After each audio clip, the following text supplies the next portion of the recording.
नमस्कार जन उत्तराखंड में आप सभी का स्वागत है। मैं हूं प्रभात। सबसे पहले नजर हेडलाइंस पर।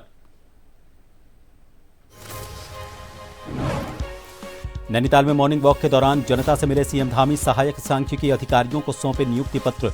जीवन पर आधारित पुस्तक का किया विमोचन।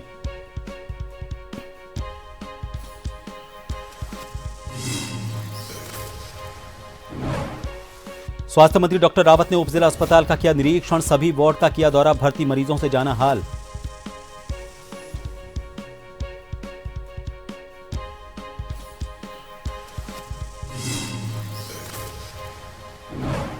आपदा पीड़ितों को बंटने वाला 99 क्विंटल सड़ा अनाज। संबंधित अधिकारियों को कोर्ट ने किया तलब। उधम सिंह नगर जिले का मामला।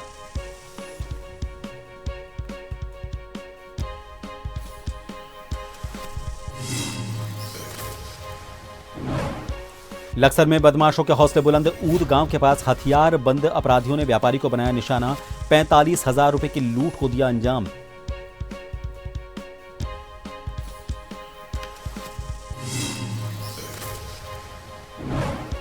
और टिहरी से मुक्तेश्वर तक तेजी से लुढ़का पारा। गंगोत्री में नदी झरने जमकर हुए बर्फ। जमीन पर पाला गिरने से बढ़ी परेशानी।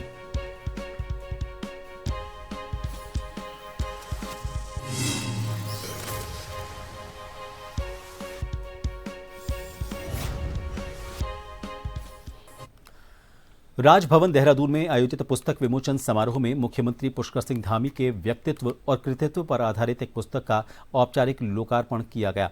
और कार्यक्रम के दौरान राज्यपाल लेफ्टिनेंट जनरल गुरमीत सिंह सेवानिवृत्त ने लेखिका संभावना पंत की प्रशंसा करते हुए कहा कि उत्तराखंड की बेटी द्वारा लिखी गई ये कृति न केवल एक नेता के जीवन संघर्ष और मूल्यों को उजागर करती है, बल्कि युवा पीढ़ी के लिए प्रेरणा स्रोत भी है। राज्यपाल ने कहा कि पुस्तक में मुख्यमंत्री के जन्म, बाल्यकाल, पारिवारिक संस्कारों, फौजी परिवेश में बीते संघर्षों और जनसेवा की यात्रा का गहन शोध आधारित वर्णन किया गया है। साथ ही यह भी उल्लेख किया गया है कि संकट के समय नेतृत्व, आपदा प्रबंधन, राज्य के विकास मॉडल, G20 आयोजन, ग्लोबल इन्वेस्टर समिट और राष्ट्रीय खेलों जैसे आयोजनों ने उत्तराखंड की पहचान को वैश्विक स्तर पर मजबूत किया है। उन्होंने पुस्तक को उत्तराखंड के विकास, नेतृत्व क्षमता और भारतीय मूल्य प्रणाली को समझने वाली महत्वपूर्ण रचना बताते हुए हर नागरिक से इसे पढ़ने का आह्वान किया।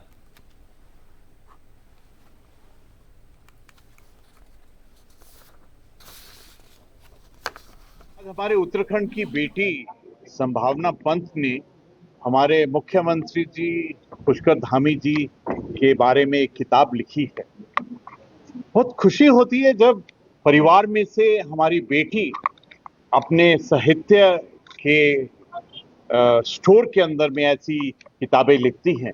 उन्होंने इसके अंदर में बहुत सुंदर रिसर्च की।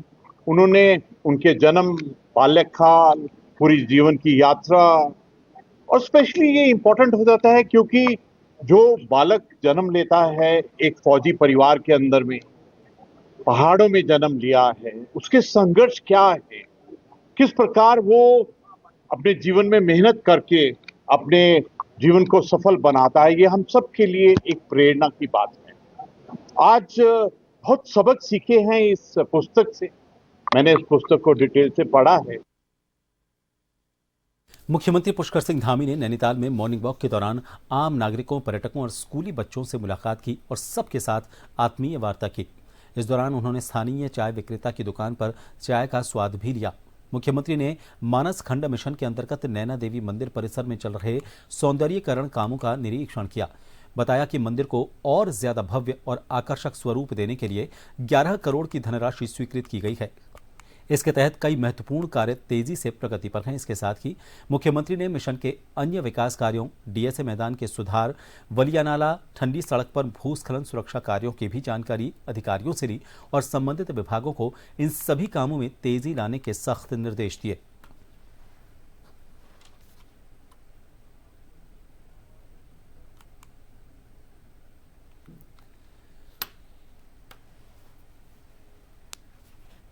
देवभूमि उत्तराखंड के अंदर पूरे वर्ष भर देश और दुनिया के श्रद्धालु, भक्तगण, पर्यटक बड़ी संख्या में आते हैं। और हमारी सरकार ने केदारखंड और मानसखंड दोनों ही स्थानों पर, जहाँ चार धाम, हेमकुंड साहब और मानसखंड के सभी हमारे मंदिर उनको नवनिर्माण किया जाए, पुनर्निर्माण किया जाए और एक पूरा सर्किट बना के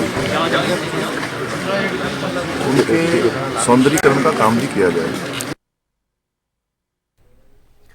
मुख्यमंत्री पुष्कर सिंह धामी ने मुख्यमंत्री कैंप कार्यालय स्थित मुख्य सेवक सदन में एक कार्यक्रम में लोक सेवा आयोग के माध्यम से चयनित अर्थ एवं संख्या, कृषि एवं उद्यान तथा महिला सशक्तिकरण एवं बाल विकास विभाग के 178 अभ्यर्थियों को नियुक्ति पत्र प्रदान किए। इसमें अर्थ एवं संख्या विभाग के 117, कृषि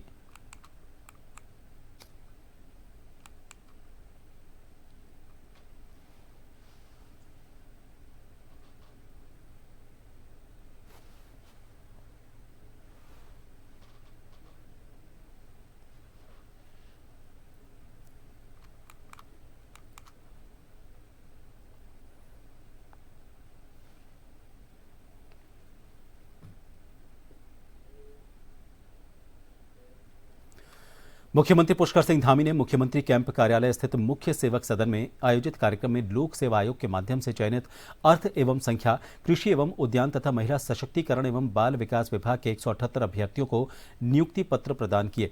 इसमें अर्थ एवं संख्या विभाग के 117, कृषि विभाग के 12, उद्यान विभाग के 30 और महिला सशक्तिकरण एवं बाल विकास विभाग के 19 अभ्यर्थी शामिल हैं।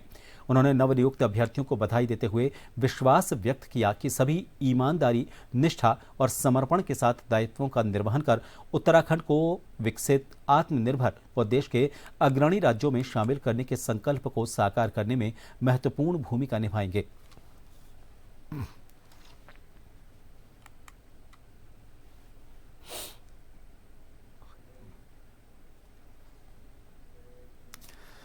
देहरादून के परेड ग्राउंड में एबीवीपी का 71वां राष्ट्रीय अधिवेशन आज से शुरू हुआ। इसमें पहली बार उत्तराखंड इस मेगा छात्र आयोजन की मेजबानी कर रहा है। अधिवेशन के तहत आयोजित विशेष प्रदर्शनी का उद्घाटन पतंजलि योगपीठ एवं आयुर्वेद केंद्र के अध्यक्ष आचार्य बालकृष्ण ने किया। कार्यक्रम में स्वास्थ्य एवं शिक्षा मंत्री धन सिंह रावत भी मौजूद रहे। उन्होंने कहा कि एबीवीपी विश्व का सबसे बड़ा छात्र संगठन है जो वर्ष भर छात्र हितों, संस्कारों और करियर मार्गदर्शन से जुड़ी गतिविधियों में सक्रिय रहता है। मंत्री रावत ने राज्य में पहली बार राष्ट्रीय अधिवेशन आयोजित होने को गौरव का विषय बताते हुए देश भर से आए युवाओं का स्वागत किया।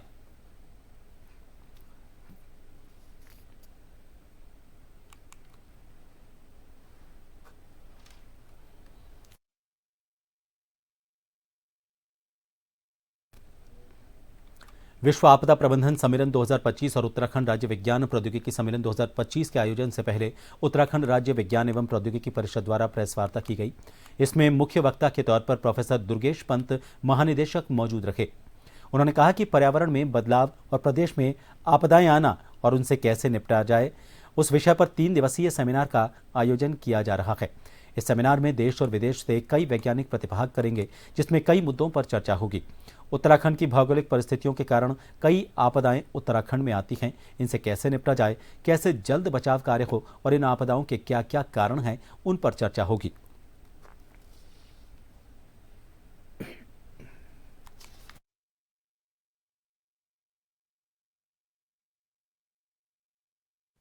अंतर्राष्ट्रीय विश्व सम्मेलन है आपदा प्रबंधन का, क्लाइमेट एक्शन का, और साथ साथ में हमारे राज्य की साइंस एंड टेक्नोलॉजी कॉन्फ्रेंस है। तो ये 2 बड़े कार्यक्रमों का एक साथ आयोजन हो रहा है 28 से 30 तारीख तक। 28 से इसलिए क्योंकि वो सिलक्यारा का जो हमारा विजय अभियान रहा है राज्य का, उससे ये जुड़ा हुआ है। 28 से 30 तारीख तक है और पूरे विश्व समुदाय को भी साथ जोड़ने की कवायद है और पूरे हिमालयी राज्य, लगभग जो पूरा का पूरा हिमालयी हिंदुकुश हिमालय है, उससे लोगों का इसमें जुड़ना है। विशेषज्ञ इसमें आ रहे हैं। हल्द्वानी में जिला स्तरीय निगरानी समिति दिशा की पहली बैठक हुई। इसमें जिले के समस्त अधिकारियों और जनप्रतिनिधियों ने हिस्सा लिया। इस दौरान निर्माण कार्यों और योजनाओं के क्रियान्वयन में लेट लतीफी पर सांसद अधिकारियों से नाराज दिखाई दिए। प्रधानमंत्री ग्रामीण विकास योजना के कामों में लापरवाही, सुशीला तिवारी अस्पताल में कैथ लैब के निर्माण में अनियमितताओं सहित कई मामलों पर सांसद अजय भट्ट ने गहरी नाराजगी जताते हुए संबंधित विभागों से स्पष्टीकरण देने के निर्देश दिए।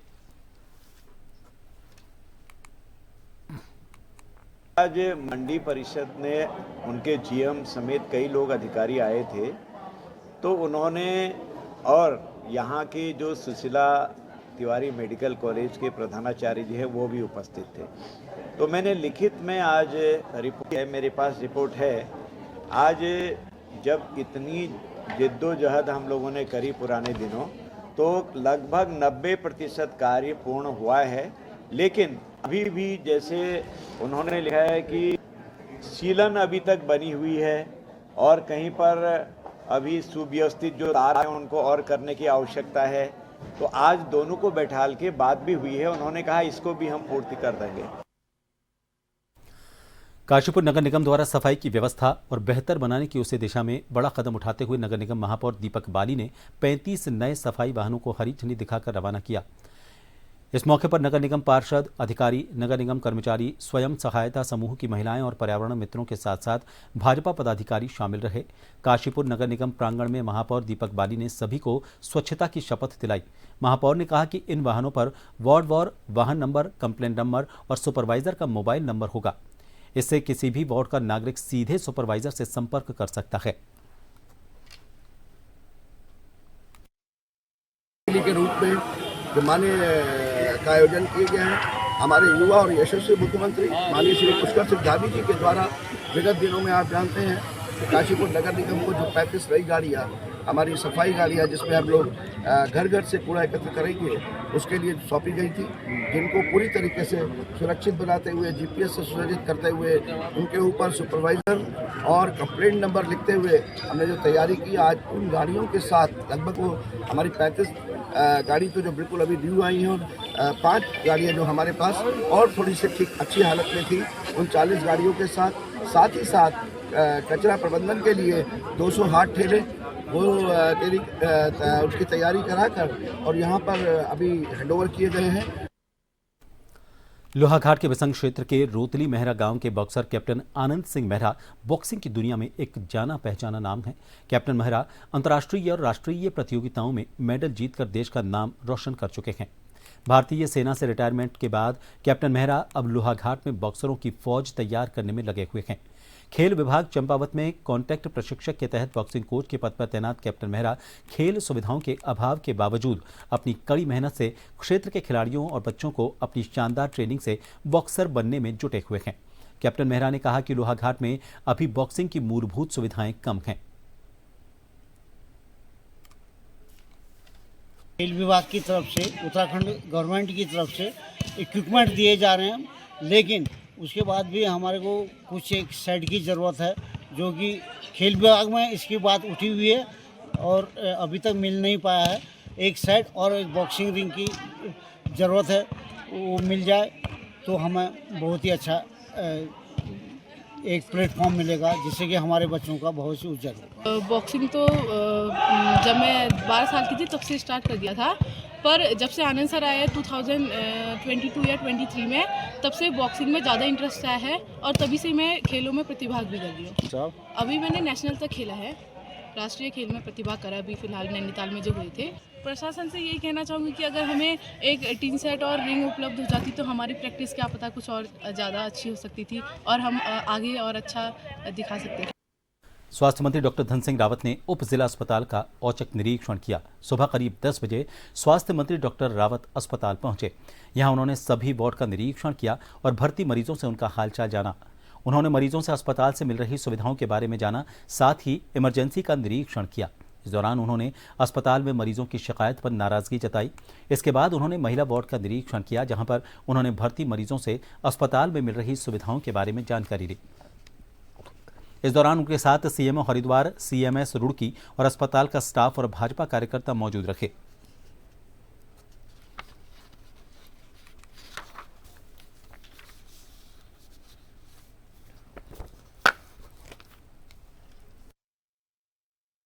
और हमारे सीएमएस की भी डिमांड थी कि यहाँ हॉस्पिटल के लिए अलग से कुछ अतिरिक्त धन देना है, तो लगभग 3.5 करोड़ रुपये हमने दिया है। यहाँ पे अब ब्लड बैंक की भी बिल्डिंग बन गई है, वो भी बहुत जल्दी हम शिफ्ट करने वाले हैं। और आज मैं देख रहा था कि यहाँ पे मरीज बहुत आ रहे हैं, तो अब यहाँ पे एक क्रिटिकल केयर ब्लॉक भी देने वाले हैं। आज जगह का लिए मैंने अपने तहसीलदार का रेस्टोरेंट को बोला है, तो अगर जैसे जगह मिल जाएगी तो काम यहाँ पे क्रिटिकल केयर ब्लॉक भी देने वाले हैं। दूसरा, यहाँ पे अब डॉक्टरों की कमी खत्म हो गई है। अभी तक लगभग 32 डॉक्टर यहाँ पे मिल चुके हैं। यहाँ पे एनेस्थीसिया और बाल रोग विशेषज्ञ और हमारे सर्जन और फिजिशियन, ये पांचों प्रकार के डॉक्टर भी आप भेज दिया। वन विभाग मुख्यालय में प्रदर्शन के दौरान कांग्रेस प्रदेश अध्यक्ष गणेश गोदियाल द्वारा गन टॉय लहराने के मामले में भाजपा ने उन पर लोगों को भड़काने का आरोप लगाया है। भाजपा नेत्री लक्ष्मी अग्रवाल ने कांग्रेस प्रदेश अध्यक्ष से इस मामले में सवाल पूछा है कि क्या वो उत्तराखंड में इस तरह का वाकया अपने आप में बहुत ही दुखद है। वन्यजीव इंसानों पर हमले कर रहे हैं और उनको घायल कर रहे हैं। ये बहुत ही गंभीर और चिंता का विषय है। उन्होंने कहा कि जिस तरह कांग्रेस के प्रदेश अध्यक्ष गणेश गोदियाल ने बंदूक लहराकर सांकेतिक तौर पर यह दिखाने की कोशिश की है कि हम अपनी रक्षा खुद करेंगे, कहीं ना कहीं यह गलत संदेश है।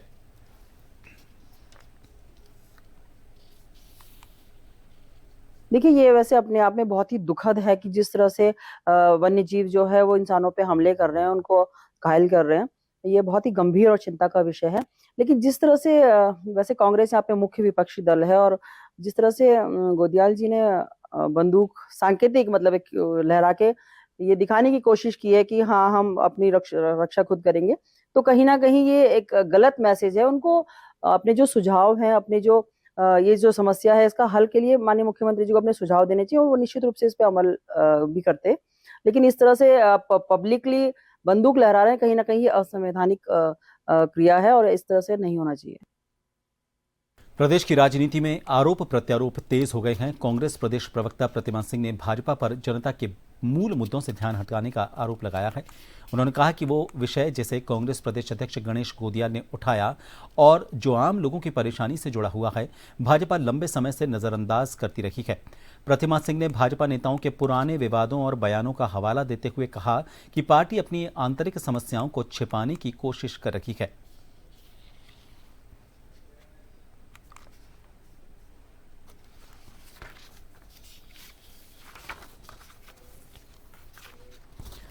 एक बार फिर करेंगे हेडलाइंस का।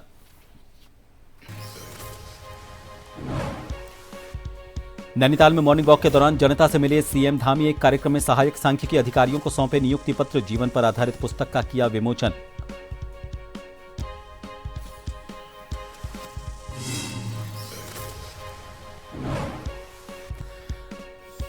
स्वास्थ्य मंत्री डॉक्टर रावत ने उपजिला अस्पताल का किया निरीक्षण। सभी वार्ड का किया दौरा। सभी भर्ती मरीजों से जाना हाल।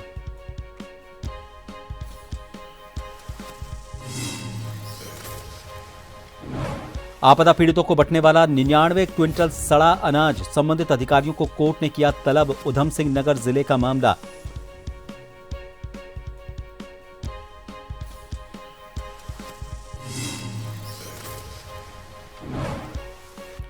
लक्सर में बदमाशों के हौसले बुलंद। ऊद गांव के पास हथियारबंद अपराधियों ने व्यापारी को बनाया निशाना।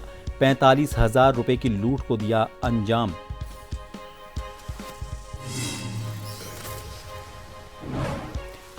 और टेहरी से मुक्तेश्वर तक तेजी से लुढ़का पारा। गंगोत्री में नदी झरने जमकर हुए बर्फ। जमीन पर पाला गिरने से बढ़ी परेशानी।